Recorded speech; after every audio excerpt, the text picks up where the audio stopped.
सभी विद्यार्थियों का पुनः एक बार आपके अपने इस YouTube चैनल में स्वागत है।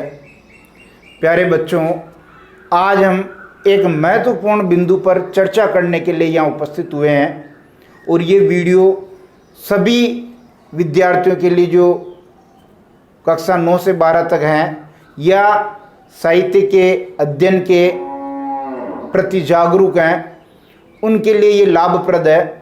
और आज के इस वीडियो का टॉपिक है कि आखिर निराला का जन्म वर्ष क्यों विसंगतिपूर्ण है, अर्थात निराला जी के जन्म वर्ष को लेकर के विसंगतियां क्यों हैं।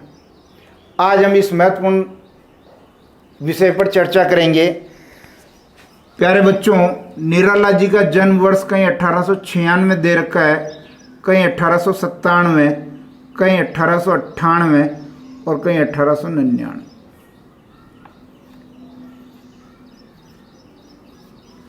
ये निराला जी के जन्म वर्ष को लेकर के ये 4 विसंगतियां हैं। कहीं 1896 दे रखा, कहीं 1897, कहीं 1898 और कहीं 1899। आखिर ये विसंगतियां क्यों हैं, इसके बारे में हम चर्चा करेंगे। ये वीडियो आप शुरू से अंत तक देखिए, आपकी सारी जिज्ञासाएं शांत हो जाएगी। छायावाद के प्रसिद्ध कवि सूर्यकांत त्रिपाठी निराला आखिर अपने जन्म वर्ष को लेकर के इतने विवादों में क्यों हैं, तो मैं एक एक यहाँ जो है NCERT और RBSE की जो बुक्स है उनके माध्यम से आपको बताने की कोशिश करूँगा कि क्यों ये विसंगतियाँ आई है और इसका कोई निष्कर्ष ही नहीं है। जैसे बात करें हम अपनी अनिवार्य हिंदी की जो पुस्तक है आरो भाग 2, अनिवार्य हिंदी की कौन सी पुस्तक है, आरो भाग 2। ये देखिए आरो भाग 2 दिख रही है, NCERT की बुक है आरो भाग 2। इस आरो भाग 2 में सूर्यकांत त्रिपाठी निराला का ये चैप्टर संख्या 7 है। और इस चैप्टर संख्या 7 में यदि आप देखेंगे चैप्टर संख्या 7 में, तो यहाँ देखिए 1899 इनका जन्म वर्ष दे रखा है। कितना दे रखा है? 1899। यानी अगर हम देखें तो कक्षा 12 NCERT में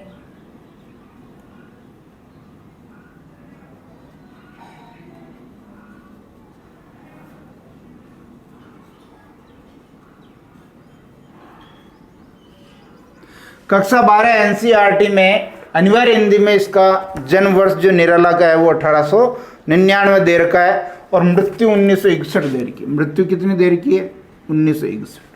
ठीक है, ये एक बुक हुई जो NCERT की है।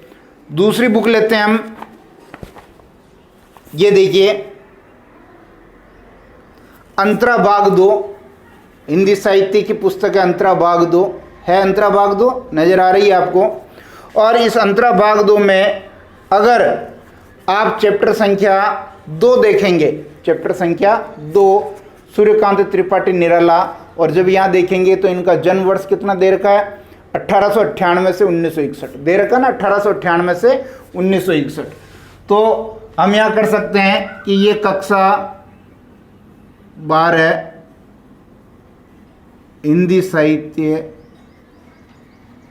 NCERT 1961 में, तो ये 1898 से लेकर के 1961। ठीक है, फिर अगर हम बात करें तो क्षितिज भाग 2 है, कक्षा 10 की पुस्तक है क्षितिज भाग 2। इस क्षितिज भाग 2 में 5वां पार्ट है सूर्यकांत त्रिपाठी निराला का। ये देखिए सूर्यकांत त्रिपाठी निराला का 5वां पार्ट है। इस 5वें पार्ट में इनका जन्म वर्ष 1899 दे रखा है। यानी 1899 कहाँ दे रखा है? कक्षा 10 हिंदी NCERT। कितना दे रखा है? 1899 और 1961 में इनकी मृत्यु दे रखी है। ठीक है, फिर आगे देखते हैं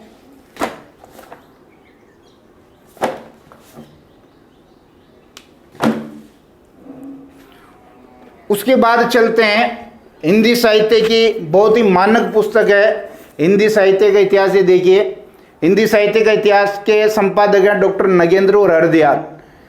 अगर आप इस बुक्स में 533 पेज नंबर पे जाएंगे तो यहाँ से सूर्यकांत त्रिपाठी निराला का जो है विवरण चालू हो रहा है, नजर आ रहा है आपको, सूर्यकांत त्रिपाठी निराला का, और जिसमें इन्होंने दे रखा है 1897 से 1962। क्या दे रखा है? 1897 से 1962। तो नगेंद्र जो है, नगेंद्र में 1897 दे रखा है और मृत्यु का वर्ष 1962 ईस्वी दे रखा है।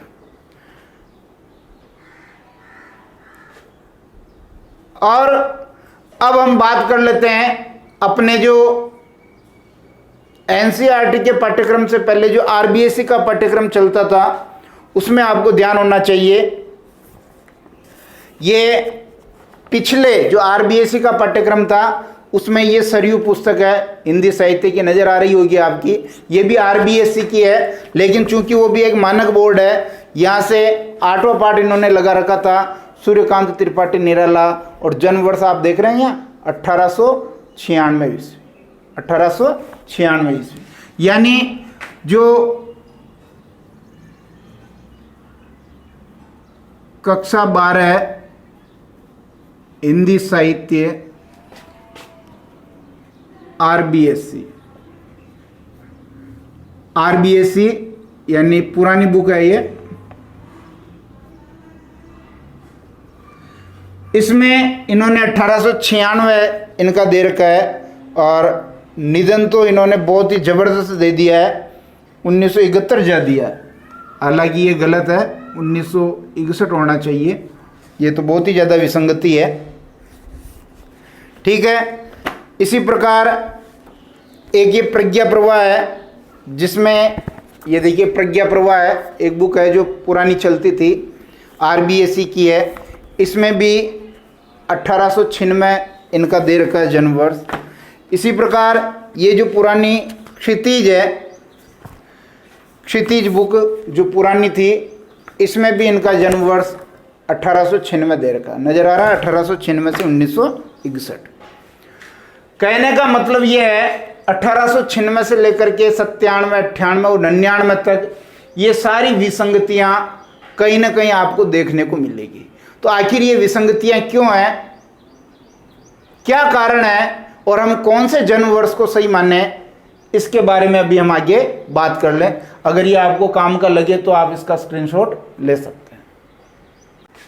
देखिए निराला जी का जो ये जन्म वर्ष है, इसके बारे में जो विसंगतियां, इसको हम देख लेते हैं तथ्यवाइज। हिंदी साहित्य का जो कोश है, हिंदी साहित्य कोश, इसमें इनका जन्म वर्ष कितना मान रखा है? 1896 ईस्वी। ठीक है। दूसरा तथ्य कह रहा है हिंदी साहित्य का वृहद इतिहास, जिसका भाग 10 है, उसमें इनका जो जन्म वर्ष है बसंत पंचमी मान रखा है, और जन्म वर्ष 1897 ईस्वी। विसंगति आई। तीसरा, निराला जी ने महावीर प्रसाद द्विवेदी जी को एक पत्र लिखा, कब लिखा? 11 जनवरी 1921 को। उसमें उन्होंने उम्र बताई 22 वर्ष, अर्थात हम 22 वर्ष चलेंगे तो उस हिसाब से उनका जन्म वर्ष ठहरेगा 1899 ईस्वी। क्या ठहरेगा? 1899 ईस्वी। 1921 में राम नरेश त्रिपाठी को भी परिचय दिया, जिसमें जन्म वर्ष संवत 1955 बताया, अर्थात जन्म वर्ष 1899 ईस्वी। और 1933 ईस्वी में मिश्र बंधुओं को भी अपना जन्म वर्ष संवत 1955 बताया, अर्थात जन्म वर्ष 1899 ईस्वी। तो क्रम संख्या 3, 4 और 5, इसमें जो इनकी जो जन्म वर्ष है वो कितना ठहरेगा? कितना ठहरेगा? 3, 4, 5 के हिसाब से 1899, हिंदी साहित्य का वृहद इतिहास भाग 10 के हिसाब से 1897, हिंदी साहित्य कोश के हिसाब से 1896। महिषादल विद्यालय रिकॉर्ड का देखें तो उसमें या तो 1896 बैठती है या उनकी 1897 बैठती है, क्योंकि वहाँ जो है दिन और महीने का उल्लेख नहीं है। कला की रूपरेखा 1936 ईस्वी में इन्होंने जब ये लिखी थी कला की रूपरेखा, तो इन्होंने अपनी उम्र बताई 40 साल।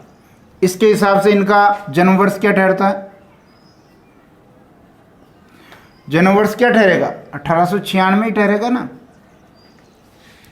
कुल्ली बाट 1938 में उम्र बताई 42 साल, तो भी जन्म वर्ष क्या ठहरेगा? 1896।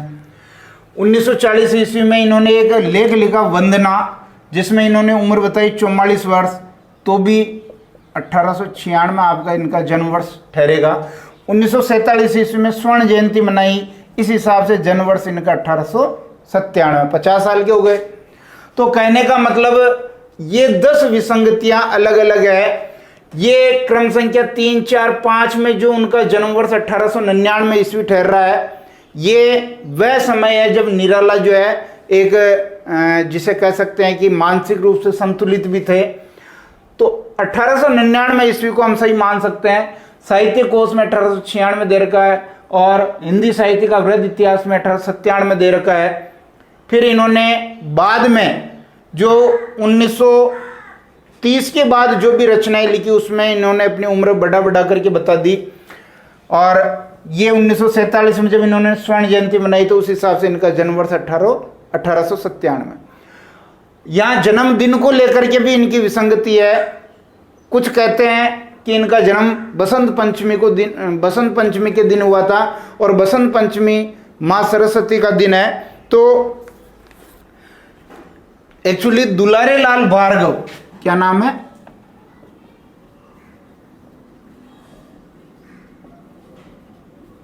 ये दुलारे लाल भार्गव है जो अपना जन्मदिन बसंत पंचमी के दिन मनाते थे। तो निराला जी ने सोचा कि मैं भी माँ सरस्वती का वरद पुत्र हूं, तो मेरा जन्मदिन भी बसंत पंचमी को ही है। और वहीं से इन्होंने अपना जन्मदिन भी जो बसंत पंचमी को मनाना शुरू कर दिया। इस तरह का एक तथ्य प्रस्तुत करने लग गए कि उनका जन्मदिन भी बसंत पंचमी को हुआ, तो उनका जन्म भी बसंत पंचमी को हुआ।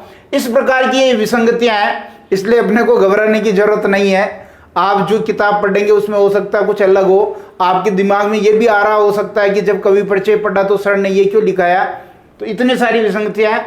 जब हम जिस किताब का कवि परिचय पढ़ते हैं तो उसमें जो लिख रखा वो मान लेते हैं, क्योंकि इतने विद्वानों ने ये किताबें बनाई हैं, किताबें छापी है, तो हम इसको कैसे गलत ठहरा सकते हैं। अलग अलग विद्वान हैं, किसी ने किस तथ्य को आधार बना दिया उसके हिसाब से उन्होंने अपना जो है वो जन्म वर्ष बता दिया।